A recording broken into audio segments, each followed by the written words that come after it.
Hi, hello, and welcome to our freelancing secret channel. Welcome to our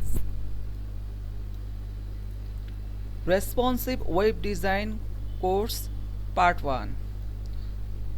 এই পর্বে আমি যেটা দেখাবো, আহ, আপনি যদি একজন ওয়েব ডিজাইনার হতে চান বা ওয়েব ডিজাইনার হিসেবে কাজ শুরু করতে চান, সেক্ষেত্রে কাজ শুরুর পূর্বেই আপনাকে 3টি সেটিং আপনার পিসিতে করে নিতে হবে, অর্থাৎ আপনার কম্পিউটারকে প্রিপেয়ার করতে হবে।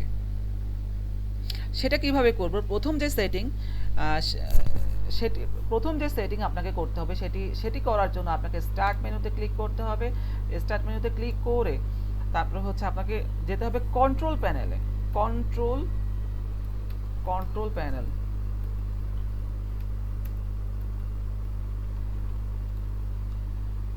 কন্ট্রোল প্যানেলে যাওয়ার পরে যেতে হবে ফোল্ডার অপশনে, ফাইল এক্সপ্লোরার অপশন। এই অপশন থেকে আপনাকে যেতে হবে ভিউতে যেটা করতে হবে,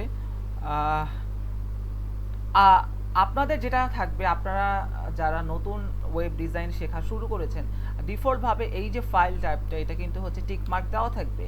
এই যে টিকমার্ক দেওয়া থাকবে আপনারা কিন্তু টিকমার্কটা উঠিয়ে দিবেন অবশ্যই। টিকমার্কটা দেওয়া থাকা বা উঠিয়ে দেওয়া এর মধ্যে পার্থক্যটা কি?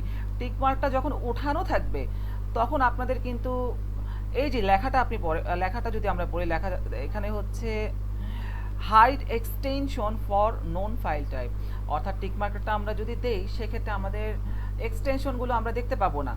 মানে অর্থাৎ কোন ফাইল কী টাইপের, মানে একটা ফাইল হতে পারে এমএস ওয়ার্ড ফাইল হতে পারে, তারপর টেক্সট ফাইল হতে পারে, তারপর হচ্ছে যে তো এই জিনিসগুলো কিন্তু আমরা বুঝতে পারবো না, অর্থাৎ এক্সটেনশনগুলো কিন্তু আমরা পাবো না।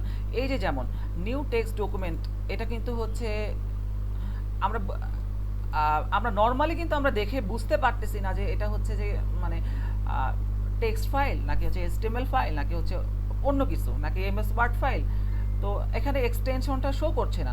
আমরা যদি এক্সটেনশনটা শো করতে চাই সেক্ষেত্রে আমাদের যে বেসিক সেটিংটা সেটা এক্সটেনশনটা আমরা দেখাতে চাই, সেজন্য যেটা করতে হবে ফাইল এক্সপ্লোরার অপশনে ক্লিক করে এই যে ভিউতে ক্লিক করে এই যে hide extension for known file type এই টিক চিহ্নটা অবশ্যই উঠিয়ে দিতে হবে। উঠিয়ে দেওয়ার পর অ্যাপ্লাই দিয়ে ওকে বাটনে ক্লিক করার পর আমরা কিন্তু এই ফাইলটার এক্সটেনশনটা দেখতে পাচ্ছি। এই দেখুন এখানে লেখা হচ্ছে new text document dot text. এখন আমরা বুঝতে পারছি যে এটা একটি টেক্সট ফাইল। তো এর আগে কিন্তু আমরা বুঝতে পারতেছিলাম না। তো যখন টিক মার্কটা দেওয়া থাকবে তখন এই এক্সটেনশনটা কিন্তু দেখা যাবে না। এই যে ডট টেক্সট ডট টিএক্সটি এই এক্সটেনশনটা দেখা যাবে না, অর্থাৎ এক্সটেনশনটা হাইড হয়ে থাকবে। কিন্তু আমরা যখন ওয়েব ডিজাইনের কাজ শুরু করব অবশ্যই এক্সটেনশনটা আমাদের শো করাতে হবে যাতে আমরা ইজিলি বুঝতে পারি আসলে ফাইলটা কী টাইপের। ওকে, আমরা দ্বিতীয় যে সেটিংটা আমাদের করতে হবে সেটি করার জন্য আমরা আমাদের ক্রোম ব্রাউজারে গিয়ে যাব। ক্রোম ব্রাউজারে গিয়ে আমরা একটি সফটওয়্যার ডাউনলোড করব যেটার নাম হচ্ছে নোটপ্যাড প্লাস প্লাস। এখন আমরা নোটপ্যাড প্লাস প্লাসের ওয়েবসাইটে চলে যাচ্ছি, অফিসিয়াল যে ওয়েবসাইট সেখানে চলে যাচ্ছি। আমরা অবশ্যই সফটওয়্যারটি ডাউনলোড করব, লেটেস্ট ভার্সনটি আমরা ডাউনলোড করব। এই যে তো আপনারা যারা হচ্ছে 32 বিটের কম্পিউটার তারা অবশ্যই 32 বিটের সফটওয়্যারটি ডাউনলোড করবেন। আর আমার কম্পিউটার হচ্ছে 64 বিটের, সো আমি ডাউনলোড করছি এই যে 64 ডাউনলোড 64 বিট ইন্টু 64।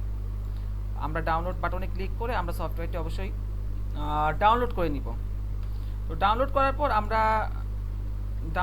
আমরা যেটা করব, আচ্ছা এটা ডাউনলোড হতে থাকুক, আমি ততক্ষণে 3 নাম্বার যে সেটিংটি বা 3 নাম্বার যে টুল বা সফটওয়্যারটি মানে আমাদের প্রয়োজন হবে সেটি আমরা ডাউনলোড করব।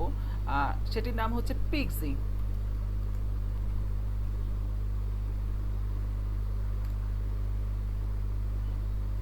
আমরা পিক্সির অফিসিয়াল ওয়েবসাইটে চলে আসলাম। আমরা পিক্সি সফটওয়্যারটি ডাউনলোড করব। তো আমি জিপ ফাইলটাও আপনারা ডাউনলোড করতে পারেন অথবা আপনারা পোর্টেবল ভার্সনটা ডাউনলোড করতে পারেন, যেটা আপনাদের জন্য প্রেফারেবল হয়। আমি জিপ ফাইলটি ডাউনলোড করছি। ওকে, আমার পিক্সিটাও ডাউনলোড হয়ে গেল। পিক্সি যে সফটওয়্যার, এটা ছোট্ট একটি টুল। এটা মূলত যেটা করে সেটা হচ্ছে আমার কালার কোডগুলোকে কপি করবে। কালার যে আপাতত এতটুকু জেনে রাখুন যে কালার কোড কপি করার সফটওয়্যার হচ্ছে পিক্সি। তো এটা কিভাবে কাজ করে যখন আমরা কাজ শুরু করব তখন আপনারা লাইভ দেখতে পাবেন। আর আরেকটি হচ্ছে যে নোট আমরা দেখতে পাচ্ছি যে notepad plus plus already download হয়ে গেছে, তো এটাও আমরা ইনস্টল করে ফেলতে পারি।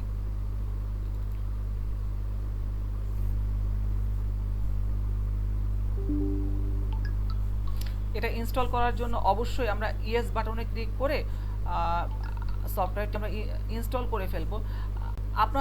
আমার কম্পিউটারে অলরেডি আগে থেকে নোটপ্যাড প্লাস প্লাস আছে, সেজন্য আমি আর এটা নতুন করে রিইনস্টল করতে চাচ্ছি না, তো আমি কেটে দিচ্ছি। আপনারা নিশ্চয়ই জানেন যে হচ্ছে একটা সফটওয়্যার কিভাবে, যে কোনো অ্যাপ্লিকেশন বা সফটওয়্যার কিভাবে ইনস্টল করতে হয় একটা পিসিতে, আপনারা অবশ্যই আপনাদের জানার কথা।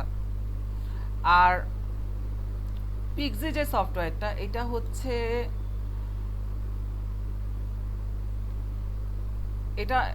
এটার ক্ষেত্রে আমরা যেটা করব, এটাকে ইনস্টল দেওয়ার প্রয়োজন হবে না। এটাকে ডাবল ক্লিক করলে অটো ওপেন হবে এবং আপনারা এভাবেই কাজ করতে পারবেন।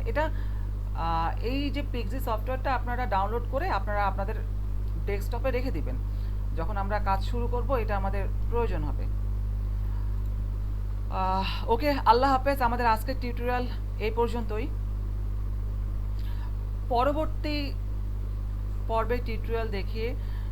পরবর্তী পর্বের টিউটোরিয়ালের জন্য আমন্ত্রণ জানিয়ে আজ এখানেই শেষ করছি। Thank you.